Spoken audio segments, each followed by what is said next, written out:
नमस्कार। मैं आज आपको गणेश जी की कथा सुना रही हूँ। एक बुढ़िया और उसकी एक लड़की रहते थे। एक बार गणेश जी का मेला लगा हुआ था तो लड़की ने माँ से कहा मैं भी देखने जाऊँगी। तो माँ ने कहा बेटी तू अकेली मेले में खो जाएगी, मत जा। तो लड़की जिद करने लगी नहीं मैं जाऊँगी। तो उसकी माँ ने 2 लड्डू दिए और एक छोटी मटकी में पानी दिया और बोला एक लड्डू गणेश जी को चढ़ा देना और थोड़ा जल चढ़ा देना और दूसरा लड्डू तू खा लेना और पानी पी लेना। लड़की लड्डू लेके चली गई और गणेश जी के मंदिर के आगे बैठ गई और गणेश जी को एक लड्डू खिलाया और दूसरा थोड़ा जल चढ़ा दिया। शाम हो गई, लड़की आई नहीं। उसकी माँ चिंता करने लगी कि लड़की, सब लोग आ गए और लड़की नहीं आई। और वो लड़की इंतज़ार करती रही गणेश जी लड्डू खाए तो मैं भी खाऊं। तो इंतज़ार करते करते गणेश जी ने सोचा कि ये लड़की मैं लड्डू नहीं खाऊंगा तब तक भूखी प्यासी बैठी रहेगी। तो उन्होंने एक छोटे लड़के का रूप धारण किया और लड़की से एक लड्डू लिया और थोड़ा सा पानी पी लिया और लड़की को बोला दूसरा लड्डू तू खा ले और बाकी बचा हुआ पानी पी ले। तो लड़की ने वो लड्डू खा लिया और पानी पी लिया। फिर गणेश जी वो लड़के बोला कि बहना तेरे को क्या मांगना है।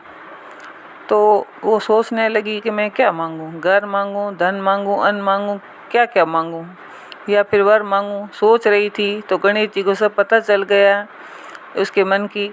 तो उन्होंने बोला तू घर जा, तेरे को सब मन में जो सोचा हुआ तेरे को मिल जाएगा। तो वो घर गई तो उसकी माँ ने पूछा बेटी इतनी देर कहाँ रह गई थी। तो बोली आपने जो कहा था मैं गणेश जी के मंदिर में बैठ गई थी, तब तक नहीं लड्डू खाया तब तक मैं आ नहीं सकी। फिर गणेश जी लड्डू खाया और पानी पिलाया, फिर मैं लड्डू खा के घर आ गई। और इतना सोचती उसने जो लड़की ने सोचा था सब वही हो गया। हे गणेश जी महाराज, लड़की और लड़की की माँ को मिला वैसा सबको दे। अधूरी कहानी पूरी करो तो मान रखो। बोलो गणेश जी महाराज की जय। अब मैं कार्तिक की कहानी सुनाती हूँ। एक इली और एक गुण था। तो इली ने गुण से कहा चलो गुण अपन कार्तिक स्नान करते हैं। तो गुण ने कहा मेरे को स्नान नहीं करना है। तो इली ने कहा मैं तो स्नान करूँगी। राजा की लड़की आई, उसके पल्लू में चिपक गई और स्नान किया।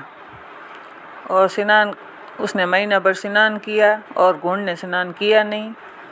तो उसको तो वैकुंठ का वास मिला और एक राजा के अगले जन्म में वो राजा की लड़की पैदा हुई और गुण को अगले जन्म में गधा बन गया।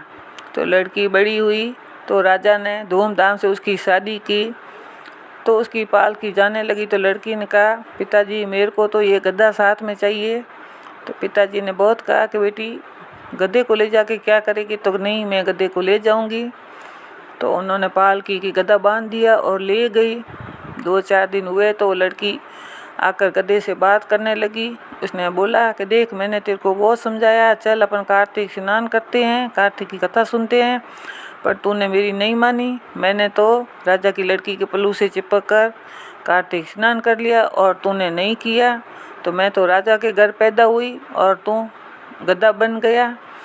ऐसी बातें सुनकर उसकी जेठानियों ने सुना कि ये क्या, ये तो गधे से बातें कर रही है। तो उन्होंने जेठानियों ने देवर से जाके कहा कि ऐसी क्या पत्नी लाया है जो गधे से बात कर रही है। तो उसने कहा जब तक मैं कानों से न सुनूं, आँखों से न देखूं, मान नहीं सकता। तो दूसरे दिन वो छुप के खड़ा हुआ तो वही वो गधे से बात दोहराने लगी कि भाई तूने कार्तिक की कथा नहीं सुनी, कार्तिक स्नान नहीं किया तो तू गधा बन गया और मैं तो देखो अब रानी बन गई।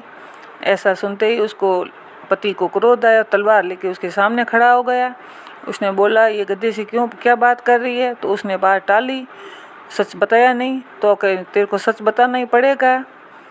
तो उसने अगले जन्म की कहानी सुनाई कि भाई मैं इली थी और ये गुण था। तो मैंने तो राजा की लड़की के पल्लू से चिपक के कार्तिक स्नान किया और उसी पुण्य से मेरे को अगले जन्म में राजा के घर यहाँ पैदा हुई। तो उसके पति ने कहा कार्तिक स्नान से ऐसा पुण्य मिलता है तो अपन दोनों करेंगे। तो उन्होंने कार्तिक महीने में रोज़ जल्दी उठ के स्नान किया और दोनों वैकुंठवास को चले गए। हे कार्तिक माता, जैसा उनको मिला वैसे सबको मिले, जो पढ़े उसके मनोरथ पूर्ण हो। बोलो कार्तिक माता की जय।